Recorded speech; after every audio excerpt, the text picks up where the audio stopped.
क्या क्या क्या बात कह रहे थे आप, बताइए। हमने पूछा है परमात्मा और आत्मा में क्या अंतर है।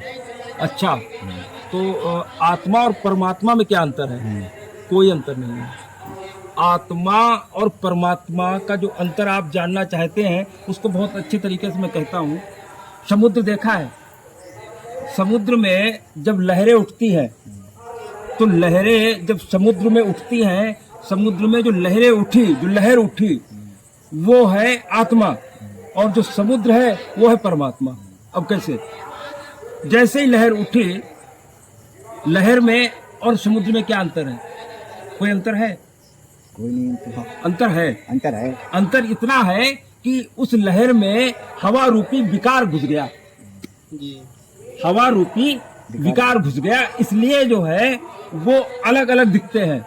लेकिन उनमें अगर अंतर की बात करें तो कोई अंतर नहीं है। हवा, जैसे ही हवा का प्रभाव खत्म हुआ, वो समुद्र में लहर मिली, जानत तुम्हें तुम्हें मिल जाए, सुई जानो जही देव जनाई। तो जिस दिन आपने परमात्मा को जाना, अपने आप को जाना, तो आप में और परमात्मा में कोई भेद नहीं रह जाएगा। जैसे आत्मा को जब आपने शरीर छोड़ा तो वो आत्म तत्व वो परमात्मा में मिला, तो कोई अंतर हुआ नहीं, वो उसका निकला हुआ उसमें मिल गया। अब होता क्या है कि जैसे ही, क्योंकि हमारा एक जन्म नहीं है, पहली बात जान लो, हमारे कई जन्म हो चुके हैं, और इस जन्म में जैसे हमने जन्म लिया, जैसे मानव शरीर की जब हम पैदा होते हैं तो हमारे साथ जब हमको पैदा परमात्मा हमको जब भेजता है तो क्या करता है, हमारे संचित कर्म होते हैं, पाप और पुण्य से मिलके संचित कर्म बनते हैं। संचित कर्म, गोदाम जिसको कहते हैं, एक बड़ा गोदाम है, एक दिन का नहीं है, कई जन्मों का है। तो उस गोदाम बहुत बहुत बहुत जो है सूक्ष्म है, बहुत सरल है, अगर समझ पाओगे तो समझ में आ जाएगा। कई जन्मों का गोदाम इकट्ठा है, और उस गोदाम से परमात्मा ने क्या किया, थोड़ा सा पाप थोड़ा सा पुण्य निकाला, मिलाया और भेज दिया। जीव की संरचना हो गई पाप और पुण्य। पाप कहाँ से निकला? पाप परमात्मा की पीठ से, और पुण्य परमात्मा की छाती से। समझिएगा, पाप और पुण्य दोनों परमात्मा के हैं। पाप और पुण्य दोनों परमात्मा के, दोनों ही परमात्मा के हैं। अच्छा, दोनों को मिलाया, आपके संचित कर्मों से थोड़ा पाप थोड़ा पुण्य मिलाया और परमात्मा ने भेज दिया। अब आपकी रचना हो गई, संरचना हो गई ना आपकी। गर्भ में आए, गर्भ में आने के बाद में आपको ज्ञान था। क्या ज्ञान था?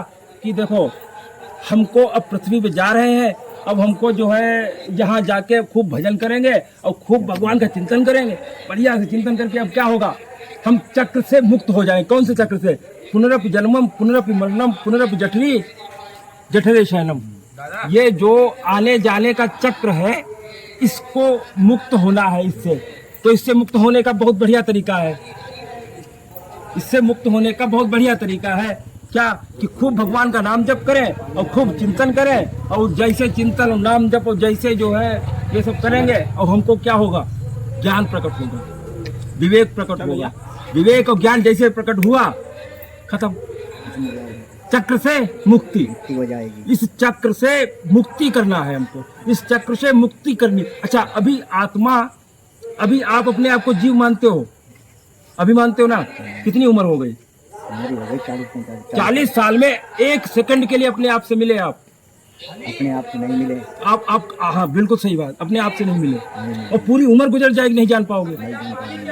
तो कौन? कुछ मैंने जो है अपने आदिकाल में सत्संग भी किया मैंने। हाँ, करना है सत्संग में कुछ अपना जीवन, सत्संग विवेक। हाँ, कुछ जीवन अपने काल में सत्संग में भी लगाओ। हाँ, जैसे नहीं, पूरा सत्संग में ही लगाओ, थोड़ा नहीं, थोड़े में थोड़ा मिलेगा। अगर जो है परीक्षा हुई और खाली 33% 100 का पेपर है, 33% नंबर मिलेगा, 3rd डिवीजन पास हो जाओगे तो क्या महत्व है? आज के समय ऐसा नहीं है। हमको क्या करना है, हाई स्कूल हो गया तो इंटर करना है, इंटर हो गया तो ग्रेजुएशन करना है, ग्रेजुएशन हो गया तो PhD करना है।